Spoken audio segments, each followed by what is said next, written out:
හයසිකා නැත්නම් ටීචර් අම්මා අද කරලා තියෙන්නේ කමෙන්ට් එකකට තරුණයෙකුට පහර දීලා උෂ්ණකෝෂ තැලෙන්න. කමෙන්ට් එකකට පහර දීලා උෂ්ණකෝෂ තැලෙන්න. එතකොට මේ ටීචර් අම්මගේ දක්ෂතාවය කොහොමද බුද්ධිමත්භාවය ඇත්තටම කැතයි විලි ලැජ්ජයි. ගුරුවරයෙකු වශයෙන් මේ කරලා තියෙන දේ ඇත්තටම අපි හෙලා දකිනවා. මෙයා මේ ළමයින්ට උගන්වන්න සුදුසු ටීචර් කෙනෙක් නෙමෙයි. මේ විදිහට හැසිරෙනවා නම් මෙන්න මේ කතාව අහලා බලමු.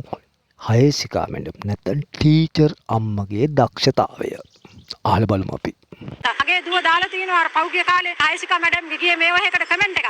අන්න ඒකට කලිය ගන්න මගේ පුතාගේ සම්පූර්ණයෙන්ම ගහලා කරලා උණට කම්බුල් පාර ගහලා ඔළුවට ගහලා කවුද කියන මේ හයසිකා මැඩම් ඔය ඉස්කෝලේ මහා ලොකු ටීචර් අම්මා තමයි යෝග කරලා තිබුණේ. මගේ දුව පුතාට ඒ විතරක් නෙමෙයි කවුද මේ මනේද කියන චානක විශ්වජිත් කියන ඒකත් ගහලා තිබුණා මගේ පුතාට. ඒ විතරක් නෙමෙයි අද එන්න කියලා ඉවරලා මගේ කෙල්ල කමෙන්ට් එක දාලා කියලා කමෙන්ට් එක දැම්මා කියලා ඒකේ පළියට ඒක උඹ මේක වරද පිළිගනින් කියලා පුතාලව බලන් ලියුමක් ලියාගෙන තිබුණා. ඒ විතරක් නෙමෙයි මගේ දුව ගියාට දුවට තනියම යන්න බෑ. පොඩි ළමයි දෙන්නත් වඩාගෙන අපි ගියේ. ඒ ගිහලා ඔෆිස් එකට ගිහලා අපි තර්ජනාත්මකව මේ මහ කුහක විදියට කතා කරා. කර්මාලුකාර ගෑණියෙක් වගේ කතා කරේ. ඒ කතා කරලා ඉවර කොහොම හරි අන්තිමේදී මේ මගේ දුවගෙන ඊට පස්සේ ලියුමක් ලියව ගත්තා. මොකද බලහ මේ ඒ වගේ කමෙන්ට් ආයේ දාන්නේ නැහැ කියලා. මේ ළමයාගේ පුරුෂ ඉන්ද්‍රිය පිටතට ගහලා තියෙන්නේ. ඒ ගහලා ඉවරලා පුරුෂ ළමයා අසනීප වෙලා. එදා හොස්පිටල් එකට අරන් ගියා. කෝ පුතා කියලා කිව්වේ නෑ පුතා කවුද කියලා. කොහෙද කියලා. දුවගේ අතේ තිබුණු ෆෝන් එකත් අවසල ඔයාලා මේව රෙකෝඩ් කරනවා ඇති කියලා. දුවගේ අතේ තිබුණු ෆෝන් එකත් අරගෙන ඕෆ් කරා. ඊට පස්සේ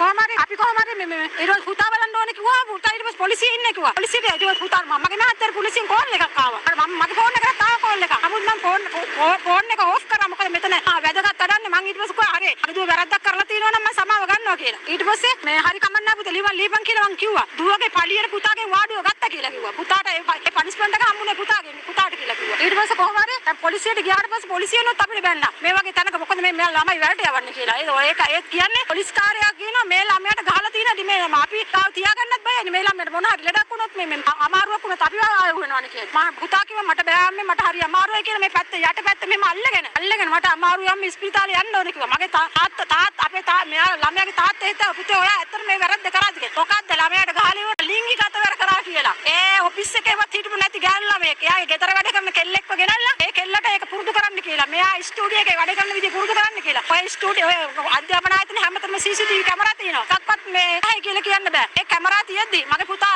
කෙල්ලට අතවර කරා කියලා ඊළ පොලිසිය එන්ට්‍රියක් දාලා අර කෙල්ල ලව්වා. නමුත් ඒ කෙල්ල ඒක ධම්මට පොලිසියට ඒකට ලියන්න බැරි තත්ත්වයක් තිබුණලු. මොකද ඊට කලිනුත් ඔය කෙල්ල ඔය වගේම දේවල් කරලා තියෙනවලු. ඒ හින්දා අපිට ගියාට පස්සේ කිව්වා ළමයා අමාරුවෙන් ඉන්නේ කියලා. මට මේ ස්පිතාලේ යන්න ඕන අම්මේ කිව්වට පස්සේ මම පොලිසියෙන් අහනකොට පොලිසියෙන් කොහොම අපි ගාව හිටියොත් අපිත් වගේ කියන්නේ නම් මේ ළමයා අමාරුවෙන් ඉන්නා නම් ඔල එක්කයි යන්න කියලා. අපි ඒ ගමම ගිහලා පොලිසියෙන් ඇඩ්මිට් කරා.